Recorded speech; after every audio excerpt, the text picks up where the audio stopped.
नमस्कार मंडळी, आजच्या मिनी व्लॉगमध्ये मी तुम्हा सर्वांचं मनापासून स्वागत करते। तर आज आम्ही दोघंही आलेलो आहोत हेअर कट करण्यासाठी। थोडाफार फ्री टाईम होता संध्याकाळच्या वेळी, तेव्हा डिसाईड केलं की आता आपण हेअर कट करूया। आणि हेअर कट केल्यानंतर प्रत्येकालाच आपण खूपच जास्त सुंदर आहोत असं वाटायला लागतं। तर माझं सुद्धा असंच काहीतरी झालेलं आहे आणि माझी हेअर कट मला कशी दिसते हे मला कॉमेंटमध्ये नक्की सांगा।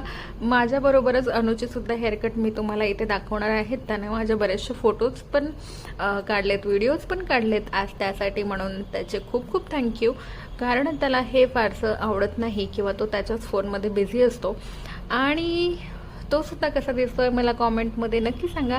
त्याला जरा स्पेक्टचं त्याच्या लेन्सेसचं काम होतं म्हणून आम्ही एका शॉपमध्ये आलो टाईमपास म्हणून। मी आपलं काहीतरीच गॉगल घालून टाईमपास करत होते। त्यानंतर आम्ही मस्तपैकी पाणीपुरी खाल्ली and that's how we end our day. Bye bye.